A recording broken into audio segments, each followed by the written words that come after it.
한국은행의 금리 인하가 결정되었습니다. 다 안 좋은 선택인데 덜 안 좋은 선택을 한 것이다. 자영업자들이 너무나 힘든 상황이기 때문에 그냥 가계 부채가 잡힐 때까지만 견딜 수가 없다. 이 금리 인하에 따른 영향, 안 좋은 효과일지 모르겠습니다. 지금 나타나고 있는 디플레이션 우려 상황은 성격이 좋지 못합니다.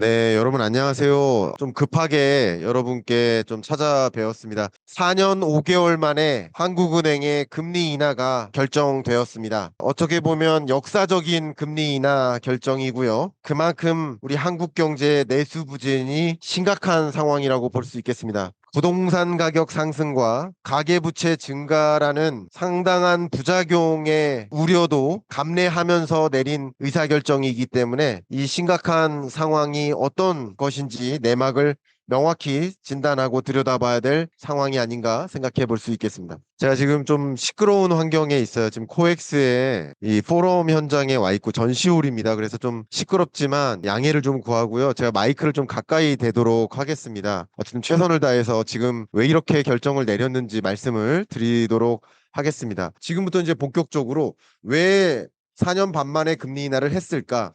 저는 이 사파가 좀 굉장히 많이 시사하는 바가 있다고 생각해요. 한국은행 입장에서 집값 걱정했거든요.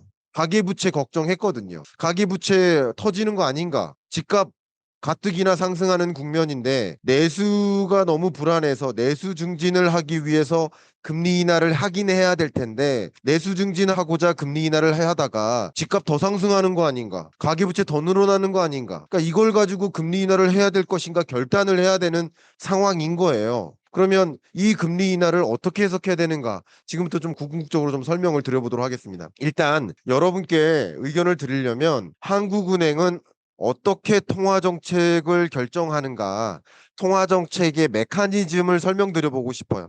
한국은행은 무엇을 고려해서 금리를 결정하나? 바로 이 세 가지입니다. 물가 안정 여부, 두 번째 경제 성장, 경제의 건전한 성장을 유도해야 됩니다. 세 번째가 금융 안정을 유도해야 돼요. 근데 미리 말씀드린다면 금융 안정이라는 이 영역에 있어서 바로 중요한 것이 부동산과 가계부채입니다. 가계부채가 급증하면 금융 안정을 해쳐요. 또 부동산 가격이 너무 상승하면 역시 그게 금융 안정을 해쳐요.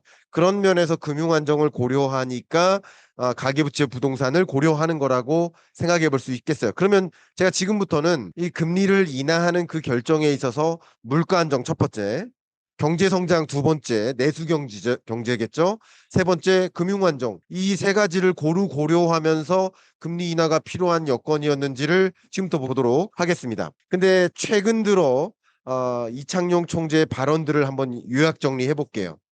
물가 상승률이 2.3에서 2.4%로 내려가는 추세가 확인되면 금리 인하를 고려할 수 있다. 다른 걸 생각하지 않고 물가만 고려하면 물가 상승률이 2.34% 정도가 되면 목표하는 수준 2% 수준에 부합하니까 금리 인하 상황을 만드는 것이다라고 판단할 수 있다는 거예요. 그죠? 그럼 한번 보겠습니다. 또 최근 들어 7월 달에 뭐라고 했냐면 지난 5월 달에는 금리 인하를 좀 준비할지를 고민했다면 이제 적절한 시점이 언제인지를 판단해야 된다. 이제 점차 금리 인하할 시점이 도래됐다라는 뉘앙스로 얘기를 하는 거예요. 점차 피봇의 시점이 다가왔다라는 것을 암시하는 어떤 뉘앙스의 표현인 거예요. 최근 금통위 위원이죠. 신성환 위원이 9월 말에 뭐라고 했냐면 가계부채 상승 모멘텀이 완전히 둔화할 때까지 그때까지 기다리기에는 우리나라 경제 상황이 녹록치 않다. 그러니까 가계부채가 둔화되기까지 집값 상승이 둔화될 때까지 그냥 내수 경제가 버티지 못한다. 내수 경제가 너무나 지금 정말 쓰러질 순간까지 우리 자영업자 여러분들이 너무나 힘든 상황이기 때문에 그냥 가계부채가 잡힐 때까지만 견딜 수가 없다.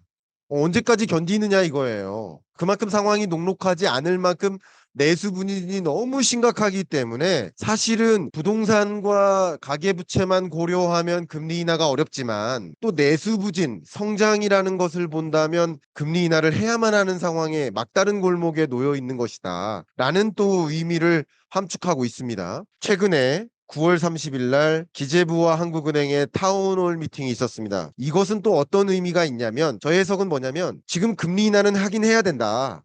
하긴 하지만 가계부채 문제와 또 부동산 정책은 기재부 너네가 좀 해결해라. 금통이 뭐 하냐. 가계부채 대책 더 마련해라. 국토교통부 뭐 하냐. 지금 집값 우리 금리 인하 할 수밖에 없어요. 가계부채 대책 마련하고 또 가계부채를 더 잡도록 더 빼곡한 금융안정 대책 마련하고 또 집값 안정, 주거 안정 대책 마련하고 우리는 내수 부진을 타개하기 위해서 금리 인하를 해야 되니까 또 물가 안정 상황 도래됐고 또 이따 말씀드리겠지만 디플레이션이 우려되는 상황까지 왔기 때문에 막다른 골목에 부딪혔기 때문에 금리 인하를 해야 되는 상황이니까 그러니까 기재부, 국토부, 금융위 재정정책 너네들 구조개혁 단행해라 라는 것을 그게 정책 공조의 필요성을 강조한 것이 아닌가라고 저는 해석하고 있는 겁니다. 이건 저의 해석이니까 오해 없으시길 바라고 이런 미팅이 저는 그런 관점에서 필요한 것이다. 그러니까 통화 정책은 재정 정책과 독립되어야 되겠지만 통화 정책이 금리 인하라는 관점에서 단행되는 과정에서 그의 적절한 재정 정책은 필요하다라고 생각하는 겁니다. 그러면 금리를 결정하는 첫 번째 배경이 무엇이냐? 물가 안정 여부예요. 근데 제가 말씀드렸듯이 우리나라의 물가 상승률은 1.6%까지 떨어졌습니다. 제가 물가 안정 목표를 제가 벽에 비유할게요. 벽까지 달려가야 돼요. 그럼 벽에 달려가는데 벽에 부딪히면 됩니까? 안 돼요. 벽이 2%예요. 근데 2%까지 달려가기 위해서 3.5% 금리를 도입했어요. 근데 벽에 달려가다가 벽에 부딪히지 않기 위해서는 어떻게 해야 돼요? 금리를 인하했어야 돼요. 근데 지금은 어떻게 된 거예요? 벽에 부딪혀 버린 거예요. 2%를 밑돌았어요. 2% 밑돌면 어떡하죠? 물가 안정 목표를 오히려 버스 떠난 겁니다. 2% 밑돌면 디플레이션이 우려되는 국면으로 다시 전환된 겁니다. 이게 2%를 밑돌면 가장 극단적인 상황이 잃어버린 30년을 경험한 일본 경제 이게 만약에 물가 상승률이 여러분 경험하셨죠? 2019년, 20년에 경험했던 물가 상승률이 마이너스를 기록했던 이 국면이 바로 디플레이션을 심각하게 걱정했던 국면. 이렇게 되면 정확히 일본 경제를 답습하게 되는 거예요. 절대 이래서는 안 됩니다. 그러니까 이런 상황을 우리는 정말 맞이해서는 안 됩니다. 그렇기 때문에 금리를 인하를 할 수밖에 없는 상황입니다. 그러니까 이런 국면이기 때문에 금리를 인하할 수밖에 없는 것이다. 물가 안정 목표를 역시 이루기 위해서는 반대의 상황인 거예요. 높은 물가를 잡기 위해서 금리 인상을 했다면 또 너무나 과도하게 낮은 물가를 방어하기 위해서 또 중립적인 금리를 향해 금리를 인하하는 중립 금리를 향해 금리를 찾아가는 그런 국면이겠다. 특히 최근에 수입 물가 상승률이 마이너스로 떨어졌거든요. 이런 상황이기 때문에 금리를 인하할 수밖에 없는 상황이다. 또 한국은행의 물가 전망이 이렇게 하향 안정화됐어요. 그렇기 때문에 금리를 인하할 수밖에 없는 상황이다. 물가 안정 목표라고 먼저 가정한다면 그러면 두 번째 바로 경제 성장 목표예요. 세계 경제 성장률을 OECD가 최근에 상향 조정했습니다. 24년 전망치를 3.1에서 3.2로 상향 조정했어요. 근데 우리 한국 경제 성장률 전망치를 2.6에서 2.5로 하향 조정했습니다. 우리 한국 경제를 이거 굉장히 중요한 이야기 잠깐 하겠습니다. 한국은행이 전망하기를 올해 2.0% 하반기 그리고 25년 상반기 1.58%로 떨어질 것으로 전망합니다. 그리고 재밌게도 25년 상반기 1.8, 하반기 2.4%로 상저하고로 전망하는데 여기에 저는 개인적으로 결점이 있다고 생각합니다. 이 전망치에 결점이 있다고 생각합니다. 저는 이 전망치를 개인적으로는 신뢰하지는 않고 있습니다. 왜 그러냐면 상저하고로 전망하는데 수출의 성장 기여도가 점차 줄어들 것으로 전망해요. 이 반도체 수출 기여도가 줄고 자동차 수출 기여도가 줄어드는 거예요. 그런데 보세요. 뭐가 회복된다는 거예요? 내수의 파랑색, 내수의 성장 기여도가 늘어날 것으로 전망하죠. 여러분, 이런 부분에 대해서 공감이 됩니까? 내수 성장 기여도가 이제 늘어난다? 공감이 되십니까? 그런데 정말 안타깝게도 어제 발표된 소매 판매액 지수 증감률이 코로나19 때도 마이너스 0.1%였어요. 그리고 22년 마이너스 0.3%를 기록했고요. 23년 마이너스 1.5%. 근데 24년 올해 상반기 마이너스 2.4%. 내수 경기가 이렇게 극단적으로 침체되고 있습니다. 오로지 수출만 살아나서 우리 경제가 버티고 있는 거예요. 그런데 이런 국면에서 수출 경제의 성장 기여도가 꺾여가고 있어요. 삼성전자 영업이익 줄고 있는 거 여러분 발표 기억하시죠? 그런데 여러분 수출 기여도가 꺾이는 국면에서 내수 기여도가 살아나지 않으면 우리 경제는 정말 어려운 국면이기 때문에, 그러니까 우리 경제가 정말 회복될 거라는 그 전망도 낙관적인 상황인데, 이런 국면에서 한국은행은 더는 버틸 수 없다. 금리 인하를 해서라도 내수를 부양시켜야 된다라는, 사실 막다른 골목에 놓였다라는 판단하에서의 금리 인하라고 저는 의견을 드리고 싶습니다. 그런 금리 인하인 것이다.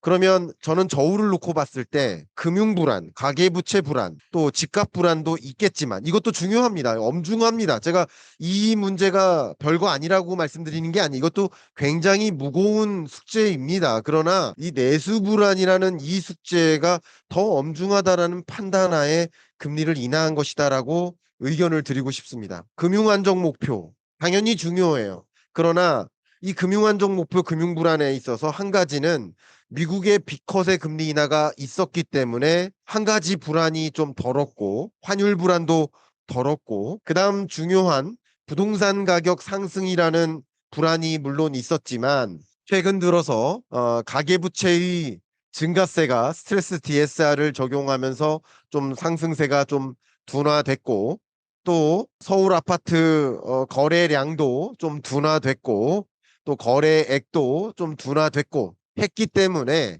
어쨌든 부동산 가격의 상승세는 이어지고 가계부채의 증가세도 이어지고 있는 것은 사실이지만, 그래도 최근 스트레스 DSR을 2단계를 9월부터 적용했다든가 그런 여러 가지 효과들이 어느 정도 나타나고 있기 때문에, 그래도 그 무게가 그만큼 육중하지는 않다라는 어느 정도의 위안이 있기 때문에, 물론 뭐 안도할 수는 없습니다. 안도할 수는 없지만 그 정도의 위안은 있기 때문에 그래도 금리 인하를 하는 것이 더 위중하다. 뭐가 더 위중한가? 그러니까 지금의 금리 인하에 대한 결정은, 저의 의견을 드린다면 지금의 금리 인하에 대한 결정은 다 안 좋은 선택인데 덜 안 좋은 선택을 한 것이다 라는 좀 의견을 드려보도록 하겠습니다.